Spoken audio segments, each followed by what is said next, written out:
नमस्कार। प्रारब्ध पर आप सभी का स्वागत। मैं अवनीश। चैनल आपने सब्सक्राइब किया है, वीडियोस को आप लाइक करते हैं, शेयर करते हैं, इसके लिए भी बहुत-बहुत धन्यवाद। बेल आइकन भी आपने दबा लिया है, ये भी हमें भरोसा है। तो हर अपलोड की सूचना भी आपको मिल रही होगी। अगर नहीं दबाया है तो उसको भी दबा लीजिए। स्क्रीन के दूसरे हिस्से पर आपको दिखाई दे रहे हैं व्यालोक पाठक जी। व्यालोक जी का उसी परंपरागत ढंग से स्वागत है। व्यालोक जी बहुत-बहुत स्वागत, नमस्कार। प्रारब्ध के सभी दर्शकों, श्रोताओं और प्यारे संपादक जी को नमस्ते। जय सिया राम। जय जय सिया राम। दर्शकों, समस्या दुनिया आपको बताती है, प्रारब्ध आपको समाधान बताता है। और अगर कहीं से कोई समाधान दिखाई देता है प्रारब्ध को, तो हम प्रयास करते हैं कि उस समाधान की तरफ उंगली रखें और उसको आपके बीच में ले आए। जेएनयू, जी हाँ, विषय वही है, जेएनयू। जेएनयू से लगातार आपत्तिजनक निर्णय लगते हैं। जेएनयू के डीएनए में कोई नई बात नहीं है, तो मुझे लगा कि आज एक जेएनयू वाले से बात कर ली जाए। तो व्यालोक जी भी जेएनयू वाले हैं, तो इसलिए इनके साथ ही मैं बैठ लिया आज। सवाल ये होता है कि जेएनयू की इस वैचारिक हरामखोरी जो लगातार चलती है, वो कोई नया नहीं है, लेकिन ये सुधरेंगे कैसे? आज मैं सीधे समस्या नहीं, सुधार से बात कर रहा हूं। एक बात तो आप मानेंगे कि जेएनयू के फैकल्टी हो, चाहे जेएनयू का प्रशासन रहा हो, उसका ऐतिहासिक डीएनए ही वैचारिक हरामखोरी का है। अगर किसी को मेरे शब्दों पर ऐतराज हो, तो वो ये वीडियो छोड़ के जा सकता है, आप मत देखिए। थोड़ा सा स्वभाव के विपरीत निर्ममता से बात कर रहा हूं मैं। निर्ममता से इसलिए कि एक ऐसा एबीवीपी संगठन जिसके 60 लाख सदस्य हैं, उनकी कब्र खोदोगे? 60 लाख कब्र खोदोगे? औकात है तुम्हारी?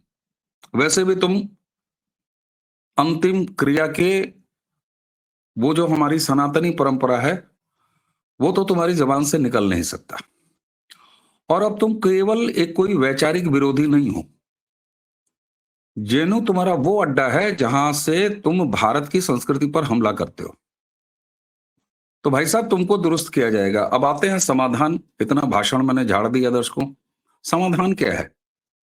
मुझे याद नहीं आता कि इससे पहले कभी जेएनयू में कोई ऐसा कांड हुआ हो और एफआईआर दर्ज हुई हो इन वैचारिक हरामखोरों के खिलाफ। प्रधानमंत्री, गृहमंत्री की कब्र खोदने जैसे आपत्तिजनक नारे पर ये जेएनयू प्रशासन का ट्वीट है। एक के बाद उन्होंने लगातार 3 ट्वीट किए हैं, अपनी पूरी बात रखी है। और पहले ही ट्वीट में उन्होंने बता दिया कि एफआईआर पहले ही दर्ज की जा चुकी है। उसके बाद बाकी के 2 ट्वीट में आप देख रहे हैं रस्म अदायगी है कि अभिव्यक्ति की स्वतंत्रता अधिकार है, लेकिन उसकी मर्यादा का पालन किया जाना चाहिए। सवाल यह होता है कि अब एफआईआर के बाद कुछ लोग कहेंगे कि ये क्या है एफआईआर, ये फिर छूट जाएंगे। हाँ, छूट जाएंगे। वैचारिक हरामखोर फिर छूट जाएंगे, मैं कह रहा हूं छूट जाएंगे। लेकिन व्यालोक जी, इससे पहले कभी इन वैचारिक हरामखोरों के ऊपर जेएनयू प्रशासन ने एफआईआर दर्ज कराया? आप जेएनयू के पूर्व छात्र हैं, जरा कोई ऐसा इतिहास बताइए। फिर मैं समाधान की तरफ उंगली रख चुका हूं और आगे भी बात करेंगे हम। व्यालोक जी। आज मैं भी अपने स्वभाव के विपरीत बहुत शांति से बात करूंगा, क्योंकि आज मेरे अल्मा मैटर की बात है और मुकदमा मैं लड़ूंगा अपने अल्मा मैटर की तरफ से। मैं जेएनयू बोल रहा हूं। जब आप मुझे देख रहे हैं तो जेएनयू को देखते हैं। इसलिए उन 10 अभागों से जेएनयू को मत आंकिए। आप सभी दर्शकों श्रोताओं से ये अनुरोध है। 10,000 की आबादी है जेएनयू की, उसमें 2,000 तो शिक्षकेतर कर्मचारी हैं, 2-4 हजार फैकल्टी हैं, 2,000 6,000 के करीब स्टूडेंट्स। इन तीनों पर बात करनी होगी, थोड़ी बहुत सी। हालांकि आज हमारे संपादक जी ने विषय प्रवर्तन भी कर दिया, समाधान भी दे दिया और सारी बातें भी लगभग कह ही दी जो मुझे कहनी थी। जैसे आपने एक बात कही कि समाधान लगभग शुरू हो गया है। जो लोग आज उत्तेजित हैं, व्यग्र हैं, इस सरकार को गाली दे रहे हैं, मैं सीधे तौर पर कह दूं कि अरे ये सरकार निकम्मी है, कुछ नहीं कर रही है, वो दरअसल इतिहास थोड़ा सा भूल रहे हैं। जेएनयू की स्थापना ही इसीलिए हुई थी भाई, ये समझौता ही था कांग्रेस और मार्क्सवादी जो तब तक एक दूसरे की हमबिस्तरी कर रहे थे, उस दिन से ये तय हुआ कि चलो हमबिस्तरी जो कभी कभार होती है वो अब रोजाना होगी, और तब से वो लिव इन पार्टनर्स हैं जेएनयू के बनने के बाद से। और आप जरा पता कीजिए, जिस तरह इस देश के प्रथम प्रधानमंत्री दुर्घटनावश हिंदू जवाहरलाल नेहरू ने अपनी बहन जी को बेलगाम बेरोक टोक कभी यूएसएसआर का तत्कालीन और कभी कहीं का राजदूत बना दिया, इसी जेएनयू में नियम कायदों को धता बताकर प्रोफेसर्स बनाए गए, केवल इसलिए कि एजेंडाबाजी हो सके, केवल इसलिए क्योंकि आपके शुरुआती जो 6 शिक्षा मंत्री हैं वो सब के सब जिहादी रहे हैं। आपका प्रथम शिक्षा मंत्री निरक्षर था जी, मदरसे भी नहीं गया था, वो घर पर पढ़ता था अलिफ बे ते से मीन काफ वॉटेवर अरबी फारसी। इस जड़ को समझे बिना जेएनयू को समझना दिक्कत वाली बात होगी। इसलिए इतनी त्वरा से, इतनी गति से अपराधियों के खिलाफ प्रथम सूचना रिपोर्ट हो गई, उनको मेरी जहां तक जानकारी है सस्पेंड कर दिया गया है, और अब उन पर आगे की कार्रवाई परमानेंट निकाले जाने की भी बात यूनिवर्सिटी हो प्रशासन ने रही कही है। है। उनको बाहर निकाल दिया जाएगा, और वो बच्चे ये नहीं समझ रहे हैं कि वो किस फेर में पड़ गए हैं। 8 अमेरिकी लॉ मेकर्स चिट्ठी लिखते हैं साहब, न्यूयॉर्क का मेयर लिख देता है, 200 प्रोफेसर्स पहले से, स्क्रॉल वायर जैसी तमाम संस्थाएं शर्जिल और उमर को लेके क्या कर रही थी? कंगारू कोर्ट ही न चला रही हैं। सुप्रीम कोर्ट पर यह दबाव की ही राजनीति थी ना, तो सुप्रीम कोर्ट ने दबाव में आने से इनकार कर दिया। सुप्रीम कोर्ट ने तथ्यों के आधार पर जमानत नहीं दी, कहा कि देरी होना जमानत मिलने का कारण नहीं हो सकता है।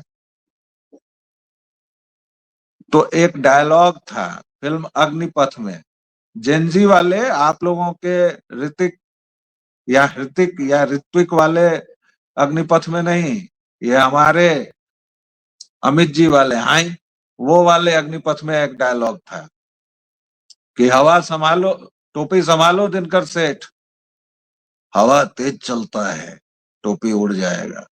तो टोपी उड़ने लगी है, टोपियां अब उड़ने लगी हैं, ये अच्छी बात है। इसको देखिए ना साहब, जेएनयू में आपको इतिहास नहीं पता है, मात्र 25 साल पहले टीका रखने पर, ये तिलक लगाने पर संगसार किया जाता था, अछूत बनाया जाता था।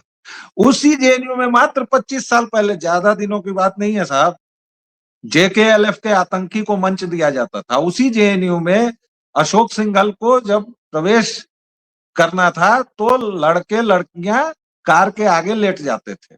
उसी जेएनयू में मुरली मनोहर जोशी, चलिए सिंघल को तो हटा दीजिए, विश्व हिंदू परिषद एक सीधे बताता है कि हिंदू नेता हैं, तत्कालीन एचआरडी मिनिस्टर मुरली मनोहर जोशी, उनको रोक दिया गया। तो आप वहां से यहां तक पहुंचे हैं कि 13 लोग हैं उस वीडियो में सर, मैंने गिना है, आप गिनवा लीजिएगा। 13 लोग हैं जो नाच गा रहे हैं, 4-5 लोग हैं जो रील बना रहे हैं, और उनसे मजा लेने वाले 1-8 दर्जन लोग हैं। 10,000 की आबादी में परसेंटेज निकाल लीजिए सर। ये बड़ी वैचारिक आधार दरक चुका है, इकोनॉमिक आधार दरक चुका है। कांग्रेस जो सबसे बड़ी इन लोगों की शक्ति का स्रोत थी, उस कांग्रेस पर खुद संकट आ चुका है।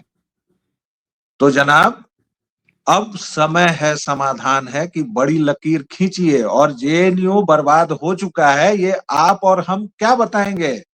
कॉमरेड्स बड़े चालाक होते हैं साहब, वैसे ही वो तिलचट्टों की तरह इतने वर्षों से नहीं घुसे हुए हैं आपके हर एक काम में। उन्होंने अशोक यूनिवर्सिटी बना ली, आपने इधर जेएनयू से निवेदिता मेनन, कमल मित्र चिनॉय जैसे लोग रिटायर हुए, आपने राष्ट्रवादी विचारधारा के लोगों को भरना शुरू किया। तब तक उन्होंने अपना बेस कैंप ही बदल दिया। अब आप अशोक यूनिवर्सिटी जाइए, वहां सारी वो प्रवृत्तियां मौजूद हैं जो जेएनयू में आज तक रही हैं। तो अब एक सावरकर यूनिवर्सिटी बनाइए जनाब, जहां नेशनलिस्ट विचारों को फलने फूलने दीजिए। यहाँ का सब्सिडाइज्ड जो आपका देते हैं पैसा, उसको धीरे धीरे रोकिए, धीरे धीरे सूखना बंद कीजिए, अपने आप ये लोग मारे जाएंगे भाई। वैचारिक आधार इनका वैसे भी खत्म हो चुका है, राजनीतिक आधार सूख चुका है, तो ये अमर बेल लिपटेगी किस पर? और इस दिशा में काम चल भी रहा है, लेकिन परिणाम आपको 10 साल कम से कम रुकना होगा, तभी दिखेगा ना। अभी तो किताबें बदली हैं, 10 साल में एक पीढ़ी तैयार होगी आपकी, जो वो किताबें पढ़ेंगी जिसमें बताया जाएगा कि भाई मुगल लुटेरे थे, जिसमें बताया जाएगा कि चोल चेदी पांड्य ये सब एक पन्ने में समेटने वाले राज्य नहीं है, जिसमें विजयनगर एम्पायर के बारे में बताया जाएगा। तो आप जब चलते हैं और देखिए सर, सभ्यताओं के इतिहास में 70 साल, 30 साल, 10 साल कोई बड़ा समय नहीं होता। और मैं बार बार कहता हूं कि आप युद्ध में हैं, आप वैचारिक युद्ध में हैं, आप सभ्यतागत युद्ध में हैं। आप मानिए न मानिए, आप शुतुरमुर्ग की तरह गर्दन दबोच लीजिए, कहिए कि नहीं नहीं जी सब चंगा सी। चंगा नहीं सी, चंगा नहीं है, आप युद्ध में हैं। और ये जेएनयू जो दिख रहा है ना, ये 10 भी नहीं दिखने चाहिए, एक भी नहीं दिखने चाहिए। क्यों दिखना चाहिए? लेकिन आपकी ये लेगेसी है, आपकी विरासत है, नेहरूवियन लेगेसी है, इसलिए आपको झेलना पड़ेगा। तो अब लकीरों को बड़ा करने का समय आ गया है। जी बिल्कुल ठीक है। आप लगातार कहते हैं, आपने अभी कहा कि आप युद्ध में हैं। बिल्कुल, यह देश युद्ध में है, सांस्कृतिक युद्ध में है, और ये समझ रहा है। ऐसा नहीं है, शुतुरमुर्ग नहीं है। मैं फिर समाधान की तरफ इशारा कर रहा हूं। वो कौन सी सांस्कृतिक क्रांति थी जिसने 2014 से रवायत बदल दी इस देश में? शुतुरमुर्गों नहीं बदली साहब। 2019 में फिर जिन्होंने वो रवायत कायम रखी, वो शुतुरमुर्ग नहीं थे साहब। 2024 एक बार फिर वो शुतुरमुर्ग नहीं है साहब।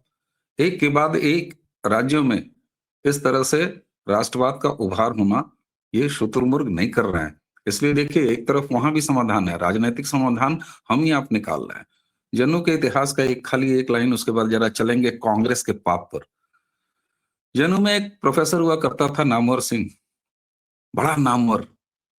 एक ही चावल में चुन के आपको बता रहा हूं कि व्यालोक जी ने जो कहा ना कि ऐसे ऐसे लोग भरे गए थे जो हम बिस्तरी करते थे, जिसे मैं वैचारिक लिविंग रिलेशनशिप बोलता था कांग्रेस के साथ। कम्युनिस्टों का रहा है 4.5 साल, एक ही बेडरूम शेयर करते थे, वैचारिक वाला, जिसको हम बिस्तरी बोल रहे हैं व्यालोक जी।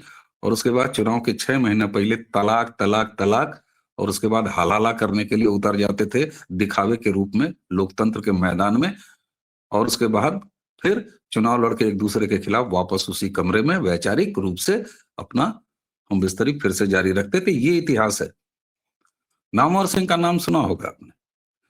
उसके अलावा नामवर सिंह गोरखपुर विश्वविद्यालय से जेएनयू गया था।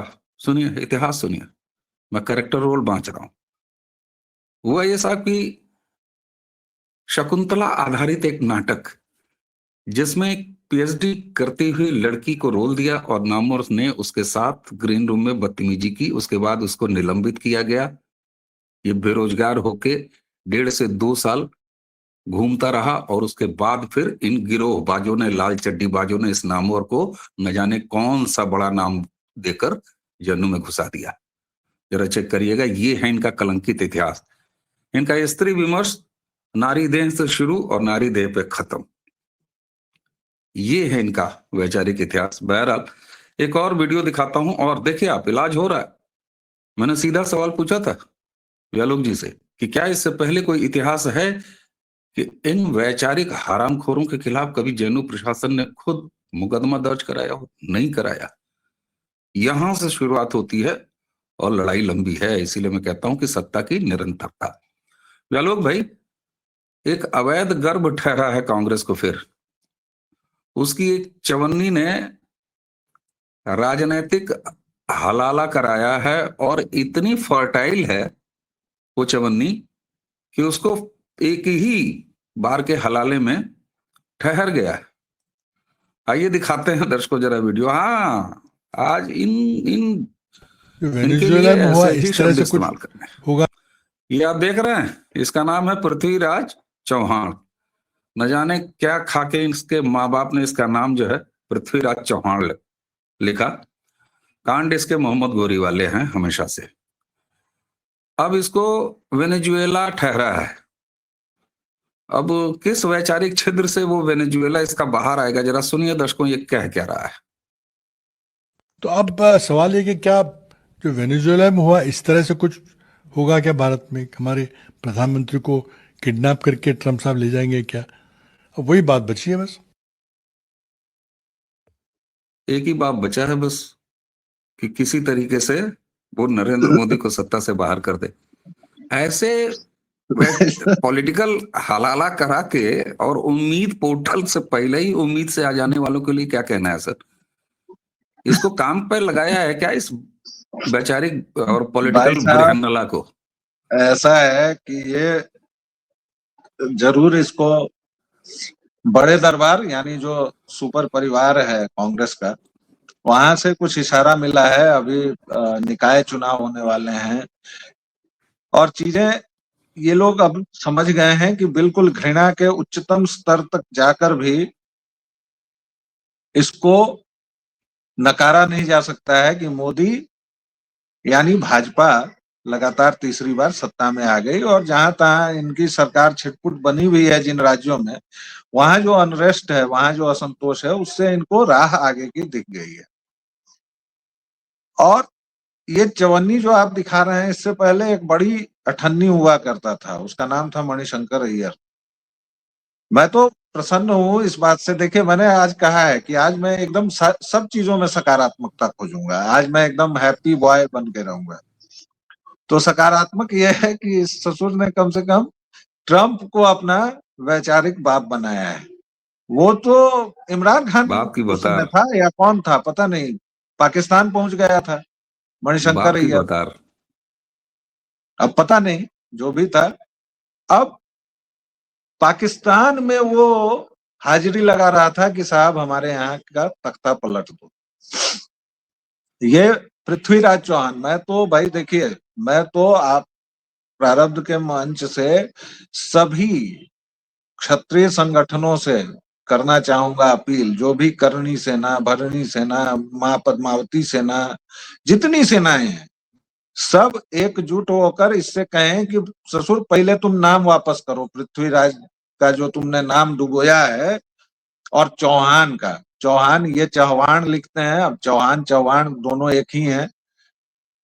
तो ये करना चाहिए। और सचमुच समाज का ये डर जो हमने खत्म कर दिया है ना, प्रगतिशील और सशक्तिकरण के, कल मुझे एक बड़ा अच्छा शब्द मिला अवनीश भाई, सशक्तिकरण। सशक्तिकरण।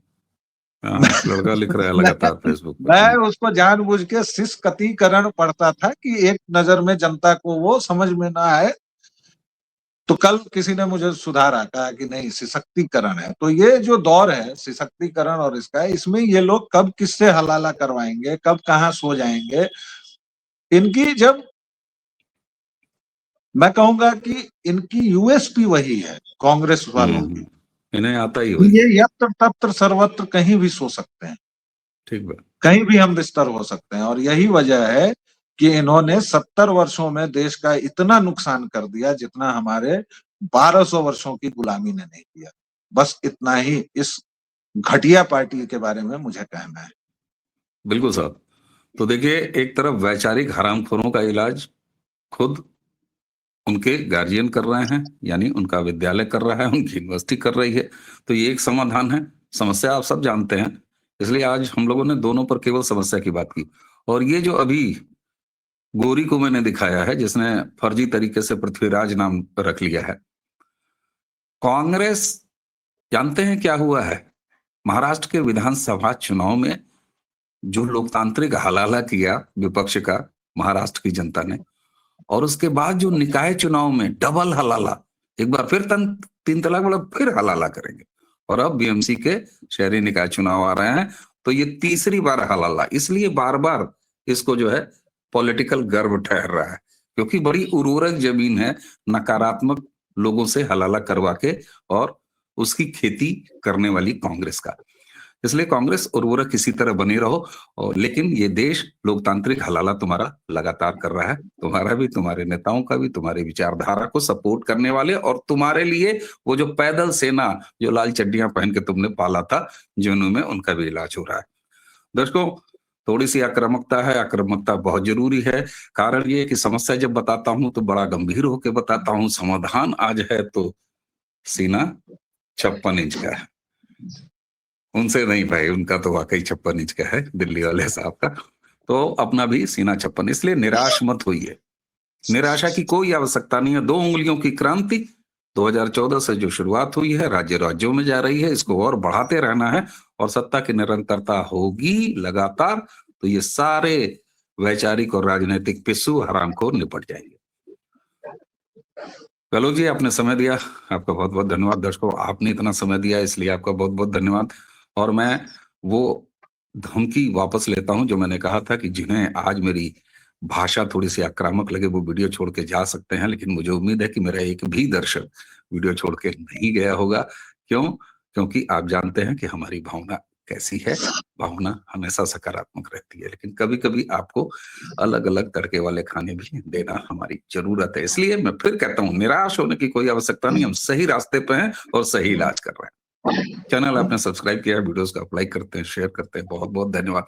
बेल आइकन जरूर दबाइए, और व्यालोक जी, व्यालोक वाणी पर पाए जाते हैं, वहां भी आप लगातार जाते रहिए।